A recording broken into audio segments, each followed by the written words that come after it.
Hello everyone, हम start करते हैं कक्षा 6वीं से प्रश्नावली 2.2। मौखिक प्रश्न पहला है, निम्न प्रश्नों को दी गई जानकारी के आधार पर बिना गुणा या योग किए हल कीजिए। पहला है 17 गुणित 23 बराबर 391। तो 23 गुणित 17 बराबर कितना होगा? जब हम गुणा या जोड़ते हैं तो यहाँ पे 17 का गुणा 23 से करें या 23 का गुणा 17 से, आंसर क्या है उतना ही आएगा।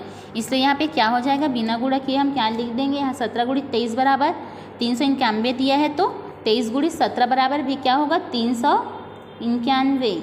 ऐसे इसको बनाना है। फिर है प्रश्न दूसरा है, निम्नलिखित सवालों को ऐसे क्रम में लिखकर योगफल ज्ञात कीजिए जिससे योग की संक्रिया आसान हो जाए। यहाँ पे 3 नंबर दिए गए हैं जिसको आपस में जोड़कर हमें इसका आंसर लाना है। यहाँ पे है 23,589 धन 411 धन 1,248। तो हम यहाँ पे इसको पहले इन दोनों को जोड़कर फिर जो आंसर आएगा उसमें इसको जोड़ सकते हैं, या तीनों को एक साथ लिखकर भी, यानी कि यहाँ पे क्या बोला है, मौखिक प्रश्न है, मौखिक बताना है। तो हम पहले इन दोनों को जोड़ेंगे फिर उसके आंसर में इसको जोड़ेंगे, ऐसे इसको बनाना है। फिर प्रश्न तीसरा है, किसी भी राशि में शून्य का गुणा करने से कौन सी पूर्ण संख्या प्राप्त होती है? जब हम किसी भी राशि में शून्य का गुणा करते हैं तो क्या आंसर आता है, उत्तर शून्य, जो कि एक पूर्ण संख्या है। अब है प्रश्न चौथा है, योग के लिए संवरक नियम क्या है? यहाँ पे दिया गया है संवरक नियम, दो पूर्ण संख्याओं का योगफल हमेशा एक पूर्ण संख्या होती है। यह पूर्ण संख्याओं का योग के लिए संवरक नियम है। जब हम दो पूर्ण संख्याओं को जोड़ते हैं तो उसका योगफल क्या होता है, एक पूर्ण संख्या होती है। यह पूर्ण संख्याओं का योग के लिए क्या है, संवरक नियम है। अब है प्रश्न पांचवा, संक्रियाओं के गुण के आधार पर निम्नलिखित खाली स्थानों की पूर्ति कीजिए।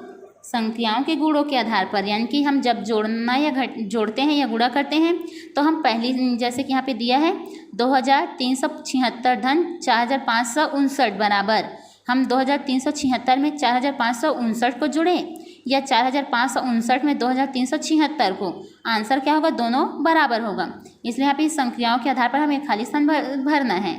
तो 2376 धन 4559 बराबर खाली स्थान धन 2376। तो यहाँ पे क्या आ जाएगा, 4559। ऐसे यहाँ पे 1 गुणित 0 बराबर 0 गुणित 1 बराबर क्या होगा, 0।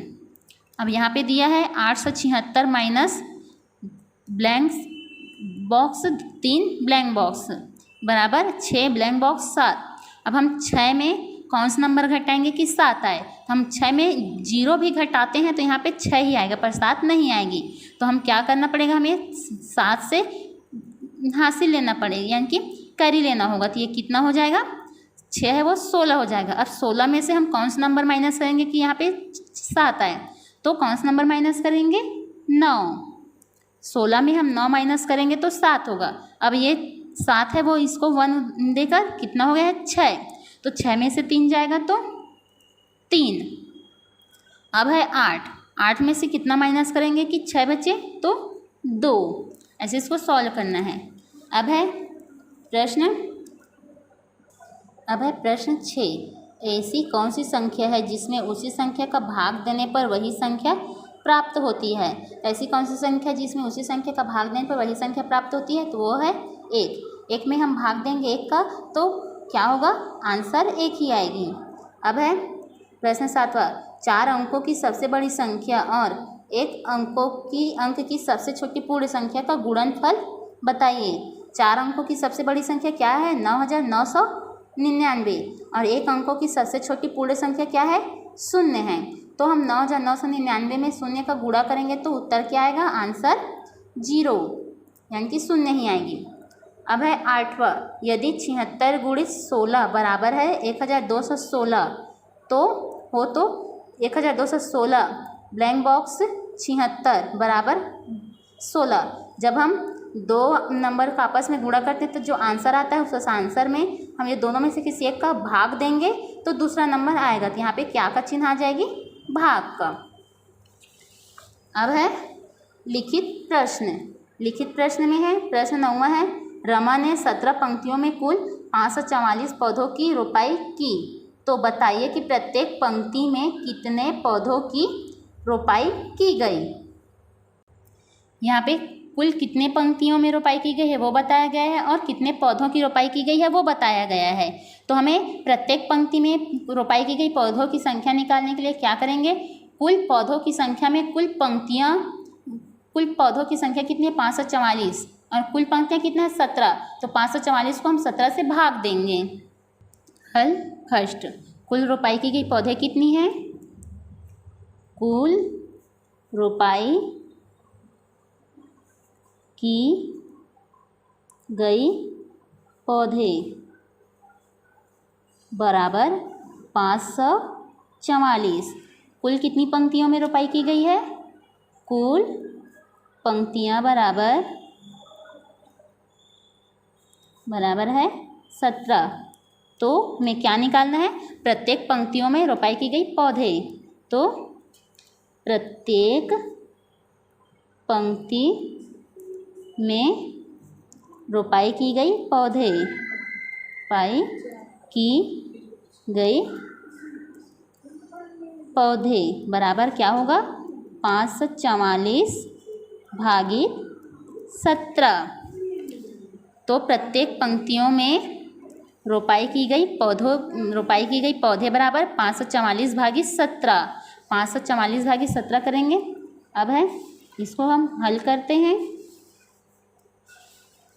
हम 17 का टेबल्स ऐसे पढ़ें, 17 का पहाड़ा ऐसे पढ़ो कि 54 से ज़्यादा ना हो।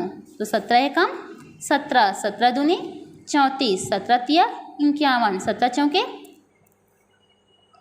68। अब ये 51 और 68, तो हम कौन सा नंबर को लेंगे 51 को। कितना बार में आया 51, 17 एकम 17, 17 दूनी 34, 17 तिया 51, 3 बार में। तो हम यहाँ पे 3 लेंगे और यहाँ पे लिखेंगे 51। अब हम इसको घटा देंगे, 4 में से 1 को घटाएंगे तो 3, 5 में से 5 गई तो 0।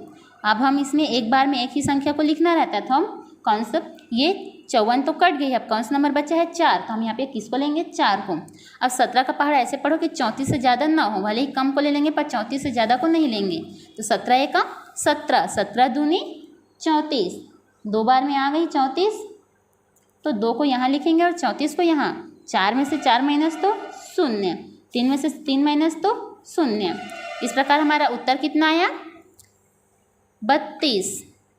यानी कि प्रत्येक पंक्तियों में रोपाई की गई पौधों की संख्या कितनी है 32 है। यहाँ पे हम उत्तर लिखेंगे, प्रत्येक पंक्ति में रोपाई की गई पौधे कितने हैं, प्रत्येक पंक्ति में 32 पौधे रोपाई की गई है।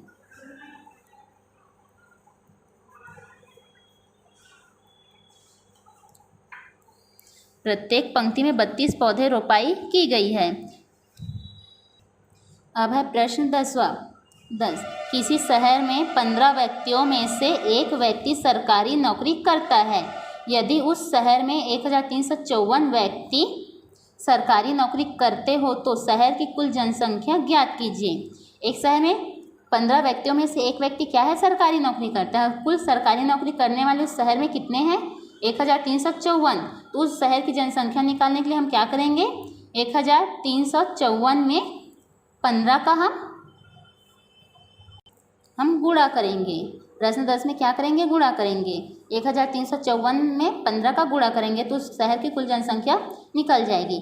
अब है प्रश्न 11 है, भागफल तथा शेषफल ज्ञात कीजिए तथा विभाज्यता के संबंध की सत्यता की जांच कीजिए। यहाँ पे है 7772 भागित 36। ये भाग देना है, जैसे हम इसको भाग दें वैसे ही भाग देना है। यहाँ पे 36 दिया हुआ है, 36 का पहाड़ा याद ना हो तो हम साइड में 36 का पहाड़ा बना लेंगे, फिर हल करेंगे। ऐसे ही इन दोनों को भी। फिर है प्रश्न 12 है, निम्नलिखित में प्रत्येक रिक्त स्थान पर उपयुक्त अंक लिखिए। यानी कि उपयुक्त अंक लिखना है। यहाँ पे है 735 माइनस 402, 2 बस दिया है, यहाँ पे नंबर नहीं रहते, यहाँ पे कौन सा नंबर आएगा वो हमें लिखना है। ऐसे यहाँ पे और चिन्ह है घटाने की, तो 5 में कौन सा नंबर घटाए कि 6 आए।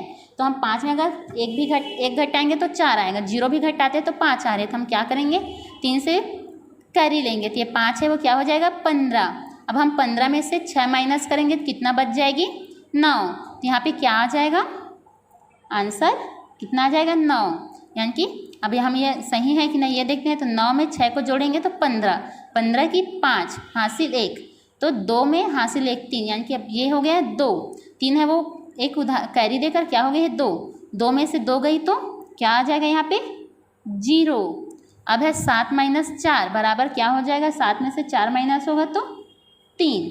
इस प्रकार इसको ये आप लोग को बनाना है, ये आप लोग के लिए होमवर्क है। अब है प्रश्न 13, मंजूलता 1800 रुपये लेकर बाजार गई। 135 रुपये का एक पर्स, 75 रुपये का रुमाल व 1200 रुपये का कि कपड़े खरीदे। बताइए अब उसके पास कितने रुपए बचे हैं। मंजूलता के पास टोटल कितना रुपए है 1800 रुपये, और कितने रुपए खर्च की है, तो जितने जो सामान लिए हैं उसको हम पहले जोड़ेंगे। 135 रुपये का एक पर्स, 175 रुपये का रुमाल व 1200 रुपये का कपड़ा। हम 135 रुपये, 75 रुपये और 1200 रुपये को जोड़ेंगे। फिर 1800 रुपये में जितने रुपए वो खर्च किए उसको घटा देंगे, तो उसके पास कितने रुपए बचा है ये आंसर आ जाएगी। ये भी आप लोग के लिए होमवर्क है। अब है प्रश्न, नेक्स्ट प्रश्न है, एक बैंक में अशोक ने मंगलवार को 4539 रुपये जमा किए, शनिवार को 2556 रुपये निकाल लिए और दूसरे सप्ताह में फिर 1431 रुपये जमा किए। तो बताइए उसके खाते में अब कितने रुपए शेष है। इसको हम दो तरीक़ा से बना सकते हैं। पहला तरीका है जितना जितना रुपए 2 बार जमा किया है तो उन दोनों जमा किए हुए रुपए को जोड़ेंगे। जोड़ने के बाद जो उत्तर आएगी उसमें निकाले हुए रुपए को माइनस कर देंगे, तब आंसर आ जाएगी। और दूसरा तरीका है पहले माह में जो जमा की है उस राशि में जितना रुपए वो निकाला है उस राशि को पहले घटा देंगे, फिर आंसर आएगा उसमें दूसरे सप्ताह में जो जमा की है उसको जोड़ देंगे। ये भी आप लोग के लिए होमवर्क है। अब है नेक्स्ट प्रश्न है, आदर्श विद्यालय के 6वीं कक्षा में एक विद्यार्थी का शुल्क 95 रुपये है। यदि छात्रों की कुल संख्या 335 रुपये हो तो कुल शुल्क ज्ञात कीजिए। एक विद्यार्थी का शुल्क है 95 रुपये और कुल कितने छात्र हैं 335 रुपये। तो टोटल शुल्क ज्ञात करने के लिए 335 में 95 का गुणा करेंगे। यह भी आप लोग के लिए होमवर्क है। अब है नेक्स्ट प्रश्न है, 117 को दो संख्याओं के गुणन के रूप में व्यक्त कीजिए जिनमें से एक संख्या क्या है 13 है, गुणन के रूप में बोला गया है। तो इसको कैसे हल करेंगे, क्या बोला गया, दो संख्याओं का गुणनफल कितना है 117। दो संख्याओं का गुणनफल बराबर 117।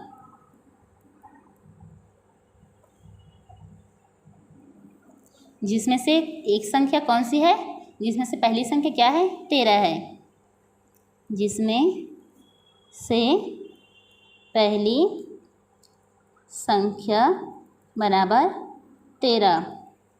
तो हम दूसरी संख्या को मान लेते हैं। माना कि दूसरी संख्या बराबर x, तो 13 गुणित x बराबर कितना है 117 है। तो x का हम मान निकालेंगे तो 117 भागित 13। हम बराबर पक्षांतर करते हैं तो क्या होता है, जो गुणा चिन्ह में रहता है वो पक्षांतर होकर भाग में बदल जाता है, और जो भाग में रहता है वो पक्षांतर होकर गुणा में, और जो जोड़ना रहता है वो पक्षांतर होकर घटाने के चिन्ह में बदल जाता है, और जो घटाने के चिन्ह में रहता है वो पक्षांतर होकर जोड़ना में बदल जाता है। यहाँ पे गुणा के चिन्ह में है तो पक्षांतर होकर भाग में बदल गई। तो हम 113 को 17 को भाग देंगे 13 से, तो 13 के पहाड़ा में 117 कितना बार में आएगी, 13 नियम 117, यानी कि दूसरी संख्या क्या है 9 है। दूसरी संख्या क्या है 9 है। अब है प्रश्न 17 है, निशा ने 24 रेडियो 18,720 रुपये में खरीदे।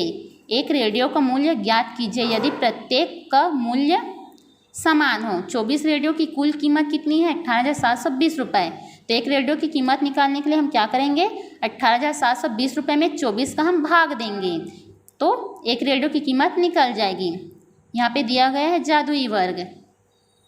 दिए गए जादुई वर्ग की 3 संख्याओं को सीधा, तिरछा एवं आड़ा जोड़कर बताइए क्या प्रत्येक स्थिति में योगफल समान आ रहा है। ये आप लोग की होमवर्क है। 3 संख्याओं को सीधा यानी कि 14 धन 1 धन 9 फिर 14 धन 3 धन 7, ऐसे जोड़कर इस तरह से जोड़कर बराबर आ रही कि नहीं बताना है। तो 14 में 1 को जोड़ेंगे तो 15, 15 में 9 को जोड़ेंगे तो कितना होगा, 15 धन 9 बराबर 24।